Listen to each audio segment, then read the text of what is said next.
चलिए सभी को नमस्कार, सुप्रभात, जय हिंद। आज हम लोग अभी चर्चा करेंगे थ्योरी ऑफ लर्निंग यानी अधिगम के सिद्धांत में 50 क्वेश्चन का चर्चा हम लोग कर चुके हैं। 50 क्वेश्चन अभी चर्चा करेंगे। ये बहुत ही महत्वपूर्ण प्रश्न है। इसी तरह के प्रश्न टेट का एग्जाम हो, चाहे सीटेट हो, चाहे जेटेट हो, चाहे दूसरे राज्य का कोई भी टेट का एग्जाम हो, इसी तरह के प्रश्न पूछे जाते हैं और पूछे जा रहे हैं। बार बार ऐसे प्रश्न पूछे जा रहे हैं। इसको अंत तक देखिएगा। हम अभी 50 क्वेश्चन का चर्चा करेंगे, ठीक है। उससे पहले बोलेंगे कि वीडियो को सबको लाइक कर लीजिए और शेयर करिए, ठीक है। और अंतिम में आप सब्सक्राइब जरूर करेंगे। यदि अच्छा लगेगा तो जरूर सब्सक्राइब करेंगे। चलिए शुरू करते हैं आज का पहला प्रश्न। प्रश्न कहता है, निम्नलिखित में से कौन सा उदाहरण अधिगम को प्रदर्शित करता है? अधिगम को प्रदर्शित करता है, ध्यान दीजिएगा, ठीक है। क्या कहता है? हाथ जोड़कर अध्यापक का अभिवादन करना, स्वादिष्ट भोजन देखकर मुंह में लार आना, चढ़ना, भागना, फेंकना, 3 से 5 वर्ष की आयु में ऐसा क्रिया होता है। इनमें से सभी। ध्यान दीजिएगा, यहाँ क्या कह रहा है? हाथ जोड़कर अध्यापक के सामने अभिवादन करना। यह भी एक अधिगम का गुण होता है, ठीक है। जो अध्यापक के सामने हाथ जोड़कर के प्रार्थना करते हैं अध्यापक के सामने। आगे देखिएगा, स्वादिष्ट भोजन देकर मुंह में लार आना, यह भी अधिगम का प्रकार है। क्योंकि इसी तरह यहाँ लार आने का मतलब होता है इच्छा जगना, यानी उस चीज़ को पाने का इच्छा जगना, ठीक है। और इसका प्रयोग द्वारा भी कुत्ता का प्रयोग पाउलो ने कुत्ता पर प्रयोग किया था, जिस पर आधार पर उन्होंने निष्कर्ष निकाला कि भोजन को देख करके उस मुंह में लार आ जाता है। यानी अच्छी वस्तु को देख करके हमारे मुंह में लार आ जाता है, यानी उसको पाने की इच्छा करने लगता है, ठीक है। चढ़ना, भागना, ये कहा गया है 3 से 5 वर्ष की आयु में, यानी 3 से 5 साल का बच्चा इसी आधार पर खेलता है, इसी आधार पर सीखता है, ठीक है।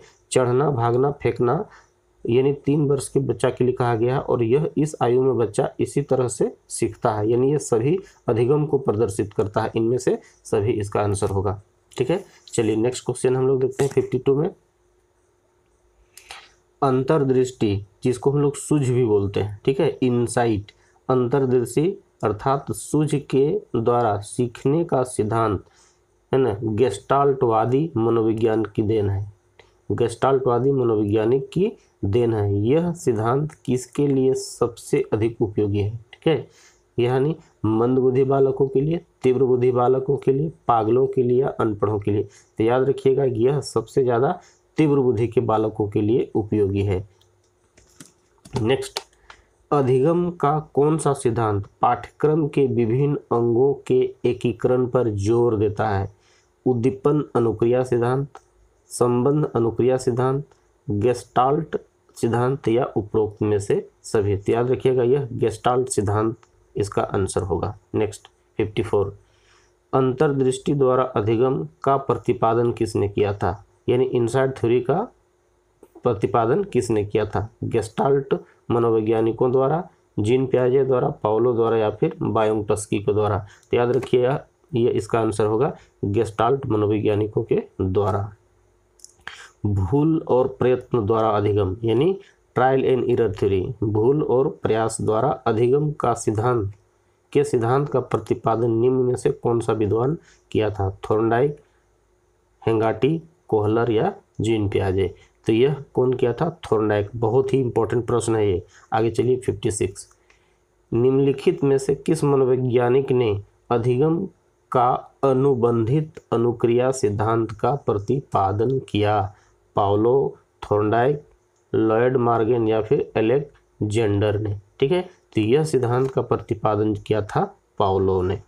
आगे चलिए, गेस्टाल्टवादियों के अनुसार अंतर्दृष्टि को प्रभावित करती है। कौन प्रभावित करती है? बुद्धि, समस्या रचना, प्रत्यक्षीकरण या फिर उपरोक्त में से सभी? इसमें उपरोक्त में से सभी हो गया, यानी बुद्धि भी प्रभावित करती है, समस्या की रचना भी करती है, प्रत्यक्षीकरण भी करती है। 58, कोहलर ने अपना अधिगम सिद्धांत का प्रतिपादन करने के लिए प्रयोग किया था। किस पर किया था? अल्बर्ट नामक बंदर पर, अल्बर्ट नामक चिंपैंजी पर, सुल्तान नामक बंदर पर या सुल्तान नामक चिंपैंजी पर? बहुत ही महत्वपूर्ण क्वेश्चन है। कोहलर ने सुल्तान नामक चिंपैंजी पर इसका प्रयोग किया था, ठीक है। 59 में 6 बनमानुष एवं केलों का प्रयोग किया था। कौन किया था? यानी बनमानुष और केला का प्रयोग किया था कौन सा विद्वान ने? कोहलर ने, स्किनर ने, गुड ने या फिर डेविस ने? तो ये एकदम आसान सा प्रश्न है, बहुत ही महत्वपूर्ण प्रश्न है ये। कोहलर ने इसका प्रयोग किया था। सूझ वास्तविक स्थिति का आकस्मिक, याद रखिएगा, सूझ क्या है? वास्तविक स्थिति का आकस्मिक, निश्चित और तत्कालिक ज्ञान है, यह कथन है, यानी तुरंत आने वाला ज्ञान है। यह कथन किसके द्वारा कहा गया है? कोहलर के द्वारा, स्किनर के द्वारा, गुड के द्वारा या फिर डेविस के द्वारा? तो यह जो होता है गुड के द्वारा ये कहा गया है। नेक्स्ट प्रश्न देखिए 61 में क्या कहता है? किसी आगंतुक के आने पर दरवाजा खोलने के व्यवहार को आप क्या कहेंगे?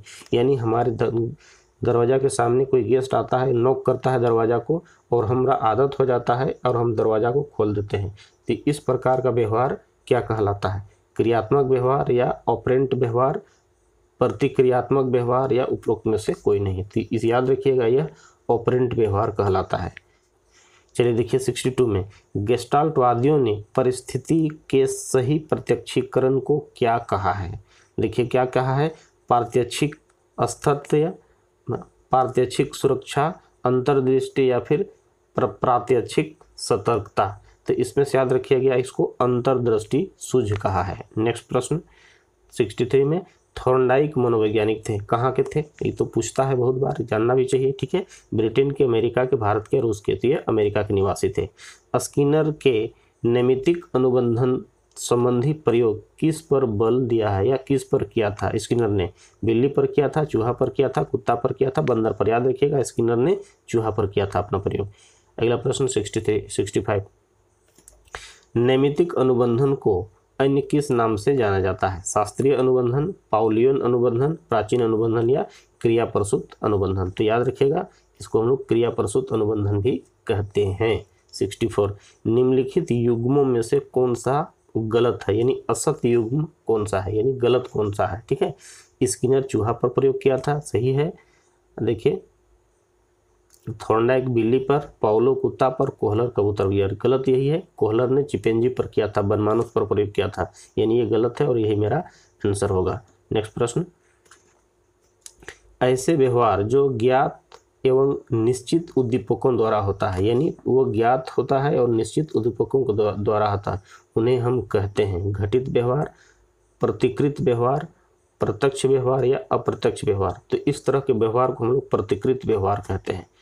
थॉर्नडाइक के प्रयोग में बिल्ली के लिए पुरस्कार स्वरूप था, क्या था? उलझन बॉक्स, प्रयोगकर्ता, भोजन या फिर उपयुक्त में से कोई नहीं? तो थॉर्नडाइक जो प्रयोग किया था उसके पुरस्कार स्वरूप उसका भोजन था। नेक्स्ट थॉर्नडाइक के प्रयत्न एवं त्रुटि सिद्धांत यानी ट्रायल एंड एरर थ्योरी में किस पर विशेष बल नहीं दिया गया है? याद रखिएगा प्रेरणा, इस पर बल दिया गया है, अभ्यास, इस पर भी बल दिया गया है, समझ, यानी समझ पर बल नहीं दिया गया है, इनमें से कोई नहीं, यानी समझ पर बल दिया गया है और यही मेरा आंसर होगा। नेक्स्ट एक बालक ने एक कुत्ते को डंडे से मारकर भगा दिया, जरूरी है भगाना चाहिए। अब जब भी कुत्ता बालक को देखता है तो वह तुरंत भाग जाता है, कहने का मतलब है कि डंडा नहीं भी है लेकिन बच्चा को देखता है और कुत्ता भाग जाता है। कुत्ते की यह सीखने की क्रिया किस प्रकार की है, यानी कुत्ता को यह कैसे सीख गया कि उसको देखना है और भाग जाना है? ठीक है, अनुकरण, प्रवृत्ति द्वारा सीखना, संबंध, सहज क्रिया द्वारा सीखना, सूझ द्वारा सीखना या प्रयास एवं त्रुटि द्वारा सीखना? तो याद रखिएगा इंपॉर्टेंट प्रश्न है यह, सहज संबंध, सहज क्रिया द्वारा सीखना, इस प्रकार के सीखना को कहते हैं। 71 में व्यवहार में उत्तरोत्तर अनुकूलन की प्रक्रिया ही अधिगम है, यह किसने कहा है? वुडवर्थ ने, थॉर्नडाइक ने, E.L. पील ने या फिर स्किनर ने? तो यह स्किनर ने कहा है। नेक्स्ट बालकों में अधिगम संबंधी योग्यताएं का विकास होता है आत्म अभिव्यक्ति से, रचनात्मक क्रियाकलापों के माध्यम से, आत्ममंथन से या फिर सहयोगात्मक कार्यों से? तो याद रखिएगा बालकों में अधिगम संबंधी योग्यता का विकास जो होता है रचनात्मक क्रियाकलापों के माध्यम से होता है। पर्यवेक्षण अधिगम इनमें से किसकी देन है? बहुत ही महत्वपूर्ण प्रश्न है, स्किनर का, वाटसन का, थॉर्नडाइक या फिर बेंडुरा का? तो पर्यवेक्षण अधिगम याद रखिएगा, पर्यवेक्षण अधिगम बेंडुरा की देन है, यानी बेंडुरा ने इसका प्रतिपादन किया था।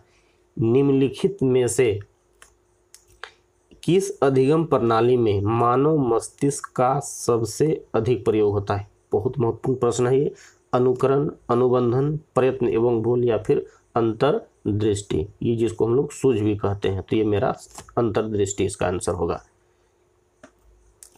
एक स्थिति में अधिगम के दूसरे स्थिति के अधिगम को प्रभावित करना का क्या नाम है? यानी एक अधिगम का एक स्थिति अधिगम के दूसरे स्थिति को प्रभावित करती है, तब उसको हम लोग क्या कहेंगे?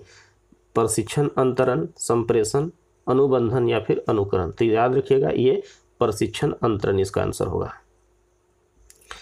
टॉलमेन ने सीखने को किन दोनों के बीच साहचर्य स्थापित होना माना है? उद्दीपक अनुक्रिया, माने स्टिमुलस रिस्पॉन्स, फिर अनुक्रिया अनुक्रिया, या पहला और दूसरा दोनों। तो याद रखिएगा 66 का ये प्रश्न होगा, उद्दीपक अनुक्रिया इसका आंसर होगा। अंतर्दृष्टि कैसे होती है? आकस्मिक होती है, धीरे धीरे होती है, अनिश्चित होती है, उपयुक्त में से कोई नहीं। याद रखिएगा अभी तुरंत हम लोग पढ़े कि अंतर्दृष्टि सूझ अकस्मात होती है, नहीं आकस्मिक होती है। ठीक है। क्लासिकी अनुबंधन के प्रवर्तक कौन है? या थॉर्नडाइक, स्किनर, हल या फिर पाउलो? तो क्लासिकी अनुबंधन के समर्थक जो होते हैं पाउलो महोदय हैं। अगला प्रश्न देखिएगा, बहुत इंपॉर्टेंट प्रश्न है। अधिगम का संप्रेषण होता है, कंफ्यूजन होता है इस क्वेश्चन में, ध्यान से देखिएगा। अधिगम का संप्रेषण होता है जब समानता हो सीखने वालों में, लिंगों में या समान उम्र में, यानी उम्र वर्ग में। ठीक है, कार्यों में। यानी याद रखिएगा अधिगम का संप्रेषण उम्र वर्ग में यहाँ इसका आंसर होगा। देखिए 80 प्रश्न कहता है अधिगम के विकास में निम्न में से सबसे महत्वपूर्ण क्या है? व्यस्त विद्यालय कार्यक्रम, अधिक पाठ्य पुस्तक या फिर अधिकतम अधिगम उत्प्रेरित वातावरण या उत्सुक माता पिता। तो याद रखिएगा इसका आंसर होगा अधिगम उत्प्रेरित वातावरण। ठीक है। जॉन डीवी यानी डीवी सीखने का आधार किसे मानते थे?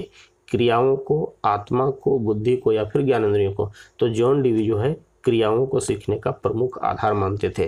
निम्न में से कौन सा काम शिक्षण अधिगम प्रक्रिया में सबसे पहले किया जाता है? बहुत ही महत्वपूर्ण प्रश्न है। उद्देश्यों का निर्धारण, रणनीतियों का चयन, उद्देश्य लिखना या कार्य विश्लेषण। तो याद रखिएगा कौन सा कार्य यानी शिक्षण अधिगम प्रक्रिया में सबसे पहले उद्देश्य का निर्धारण किया जाता है। गेस्टाल्ट स्कूल ऑफ साइकोलॉजी के प्रणेता हैं कोहलर, स्किनर, पेस्टालॉजी या फिर वाटसन? तो याद रखिएगा गेस्टाल्ट स्कूल ऑफ साइकोलॉजी के प्रणेता कोहलर हैं। हम करके सीखते हैं, ठीक है, जरूरी है। यह किसने कहा है? डॉक्टर मेस ने, योकुम ने या फिर कोलेस्निक ने या फिर सिम्पसन ने? तो याद रखिएगा डॉक्टर मेस ने इसको कहा है। सक्रिय अनुबंधन अनुक्रिया को निम्नलिखित रूप में प्रस्तुत किया जाता है। उद्दीपन अनुक्रिया पुनर्बलन यानी स्टिमुलस रिस्पॉन्स रेनफोर्समेंट। उद्दीपन पुनर्बलन अनुक्रिया, अनुक्रिया उद्दीपन पुनर्बलन, उपरोक्त में से कहीं नहीं। याद रखिएगा इसको सिस्टमेटिक ढंग से इसी तरह से याद रखिएगा। ये इसका आंसर क्या होगा? उद्दीपन अनुक्रिया और फिर पुनर्बलन होता है। अधिगम का साइमन गेस्टाल्ट सिद्धांत का प्रतिपादन किसने किया था? अधिगम का साइमन गेस्टाल्ट सिद्धांत का प्रतिपादन किया था रॉबर्ट मैग्ने ने या फिर टॉलमेन ने या फिर वाटसन ने? फिर इनमें से कोई नहीं। याद रखिएगा इसको टॉलमेन ने किया था। देखिएगा 87 प्रश्न में दिया हुआ है एक तरफ सूची 1 और एक तरफ सूची 2, इसमें से कॉलम में मिलान करना है और इसको दिया हुआ उधर कोड दिया हुआ उसको सही आंसर चुनना है। देखिए बुद्धि, तो याद रखिएगा कि बुद्धि जो होता है यहाँ कौन सा ऑप्शन होगा? अंतर्दृष्टि का संबंध प्राणियों बुद्धि से होता है। देखिए बुद्धि है तो ये इसका आंसर ए का पहला होगा। ऑप्शन में देखते जाइए जो ए का पहला होगा, तो ए का हम लोग ऑप्शन में देखते हैं तो एक ही आंसर आता है और मेरा क्या होता है? पहला, यानी यही आंसर होना चाहिए। लेकिन आगे देखिए अनुभव, अनुभव जो मेरा होगा किस अनुभव क्या होता है? मैंने सीखने में अनुभव सबसे ज़्यादा महत्वपूर्ण होता है। सीखने में मतलब क्या होता है? सूझ में, अंतर्दृष्टि में। चलिए देखिए ये मेरा आंसर होगा इसका चौथा इसका आंसर होगा। ठीक है। नेक्स्ट 88, निम्नलिखित कथनों पर विचार कीजिए। चलिए, 2 कथन दिया हुआ है, उस पर हमको विचार करना है। ठीक है, उद्दीपन तथा पुनर्वलन स्वतंत्र चर हैं, अनुक्रिया एक आश्रित चर है। देखिए, पहला कथन तो एकदम सही है, दूसरा कथन भी सही है। कहने मतलब है पहला दूसरा दोनों सही है, तो क्या होगा आंसर? तीसरा होगा इसका, पहला और दूसरा दोनों। ठीक है, 89। फिर कथन कहता है, कथनों पर विचार कीजिए। यानी कोहलर ने अंतर्दृष्टि द्वारा अधिगम के क्षेत्र में अनेक प्रयोग किए। सही बात है, 5-6 बार उन्होंने प्रयोग किया है। कोहलर के प्रयोगों ने यह सिद्ध कर दिया है कि पशु में अंतर्दृष्टि यानी पशुओं में भी सूझ उत्पन्न होने से पूर्व समस्या के सभी अंगों के मध्य स्पष्ट संबंध स्पष्ट हो जाता है, तभी वह उनका पुनर्गठन कर सकता है। एकदम कोहलर ने जब चिंपैंजी पर प्रयोग किया था तो क्या होता है कि उसके सामने समस्या आ गया, यानी टूटे फूटे बॉक्स रख दिए थे उस घर में और केला टांग दिए थे छत पर, जो उसको देख करके उसमें भी सूझ उत्पन्न हो गया और वह अचानक हुआ था। टूटे फूटे बक्सों के सहयोग से वो केला को उतार के खा गया। यानी पहला आंसर और दूसरा आंसर, पहला लाइन और दूसरा लाइन दोनों कथन क्या है? सही है, यानी इसका भी आंसर मेरा थर्ड होगा। ठीक है, 90। हल का पुनर्वलन रेनफोर्समेंट सिद्धांत का प्रतिपादन किया गया था। कौन सा ईस्वी में हल ने रेनफोर्समेंट सिद्धांत का प्रतिपादन किया था? 1915 में, 1916 में, 1917 में या 1918 में? तो 1915 में इसका प्रतिपादन किया था। 91 में देखिएगा कथन दिया हुआ यहाँ पर भी, अब दोनों कथन पर विचार करना है। अंतर्दृष्टि सिद्धांत यानी सूझ के सिद्धांत के समर्थक मुख्य रूप से जर्मनी गेस्टाल्टवादी मनोवैज्ञानिक हैं। एकदम ये कथन तो सही है। नेक्स्ट देखते हैं, अंतर्दृष्टि द्वारा अधिगम की विचारधारा के वैज्ञानिकों का विचार है कि व्यक्ति प्रयत्न और भूल द्वारा नहीं सीखता है। ठीक है, इस तरह के विद्वान में कहता है कि भूल द्वारा नहीं सीखता है। याद रखिएगा इसको, यह कथन पहला सही है, दूसरा भी सही है, यानी यहाँ भी मेरा आंसर 3 होगा 92 में। निम्नलिखित कथन पर विचार करिए। चलिए, लगातार कथन आ रहा है। अंतर्दृष्टि द्वारा अधिगम की विधि द्वारा सीखने में मानसिक प्रयास किया जाता है, यानी सीखने में क्या किया जाता है? मानसिक प्रयास किया जाता है, और यह कथन सही है। अंतर्दृष्टि द्वारा अधिगम की विधि द्वारा, अंतर्दृष्टि द्वारा अधिगम की विधि द्वारा मनुष्य के अतिरिक्त पशु भी सीख सकता है, यह भी कथन सही है। चूंकि जब अंतर्दृष्टि सूझ का सिद्धांत कोहलर ने चिंपांजी पर किया था, चिंपांजी एक पशु है, यानी वो भी सीख गया, यानी इसका भी आंसर पहला और दूसरा होगा। 93 में निम्नलिखित कथन पर विचार कीजिए। थॉर्नडाइक के अनुसार जिस कार्य को करने से व्यक्ति में को संतोष मिलता है वह बार बार करता है। सही बात है, चाहे उसको फायदा होता हो या नहीं होता, लेकिन उस काम को करने से उसको संतुष्टि मिलता है तो उसको करने में अच्छा लगता है और बार बार उस काम को करता है। थॉर्नडाइक के अनुसार जब एक स्थिति और अनुक्रिया के मध्य एक परिवर्तन संयोग बनता है, परिवर्तनीय संयोग बनता है और उसके साथ ही उसके परिणाम स्वरूप संतोषजनक अवस्था पैदा होती है, तो उस संयोग की शक्ति और बढ़ जाती है। ठीक है, यहाँ भी कथन दिया है, कौन कौन सही है? केवल एक, केवल दो और एक और दो, दोनों सही है। इसका भी आंसर मेरा होगा 3। फिर कथन कह रहा है कि अनुबंधन अनुक्रिया सिद्धांत यांत्रिकरण पर बल देता है। ये बात सही है। देखिए, प्रौढ़ तथा परिपक्व मनुष्य पर इस सिद्धांत का प्रभाव नहीं पड़ता है। ठीक है, नहीं पड़ता है। उपरोक्त में से कौन सा कथन सही है? तो यहाँ क्या कह रहा है? अनुबंधन अनुक्रिया सिद्धांत यांत्रिकरण पर बल देता है, प्रौढ़ तथा परिपक्व मनुष्य पर इस सिद्धांत का प्रभाव नहीं पड़ता है। ठीक है, ये सिद्धांत पड़ता है, यानी यह आंसर मेरा इसका पहला होगा 95। फिर कथन कहता है कि अनुबंधन अनुक्रिया धीरे धीरे स्वभाव बन जाती है। एकदम सही बात है, धीरे धीरे वो क्या होता है? आदत बन जाता है, स्वभाव बन जाती है। स्वभाव का जीवन में महत्वपूर्ण स्थान है। ठीक है, अनुबंधन अनुक्रिया सिद्धांत की सहायता से बालकों में अच्छी अभिवृत्तियां विकसित की जा सकती है। यह कथन पहला भी सही है और दूसरा भी सही, यानी इसका आंसर 3 होगा 96।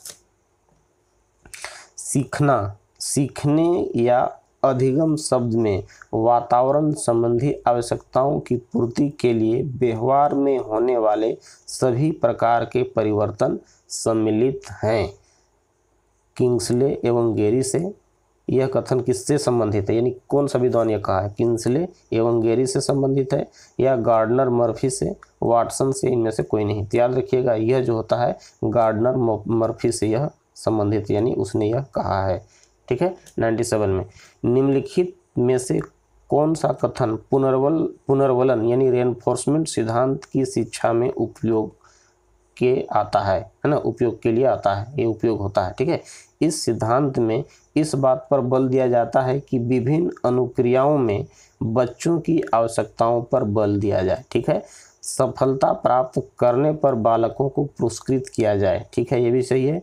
कक्षा में पढ़ाई जाने वाली विषय वस्तु के उद्देश्य स्पष्ट हों, और यह तीनों सही है, यानी उपरोक्त में से सभी इसका आंसर होगा। 98 सीखना की परिभाषा सबसे अच्छी के अर्थ में दी जाती है कैसा, व्यवहार में परिवर्तन, व्यवहार परिवर्जन या उपरोक्त में से दोनों, और ये उपरोक्त में से दोनों इसका आंसर होगा।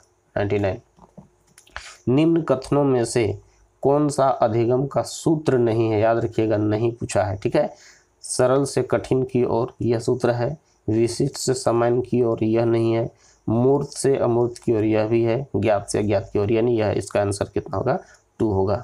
100 विद्यार्थियों में पाए जाने वाली अधिगम शैलियों में भिन्नता के कारण हो सकता है, यानी भिन्नता का कारण हो सकता है, क्या हो सकता है, विद्यार्थी के सामाजिकरण की प्रक्रिया में, या विद्यार्थी द्वारा अपनाई जाने वाली चिंतन युक्ति में, ये तो नहीं होगा, परिवार के आर्थिक स्तर भी नहीं होगा, बालक का लालन पोषण। तो इसका आंसर मेरा पहला होगा, विद्यार्थी की सामाजिकरण की प्रक्रिया।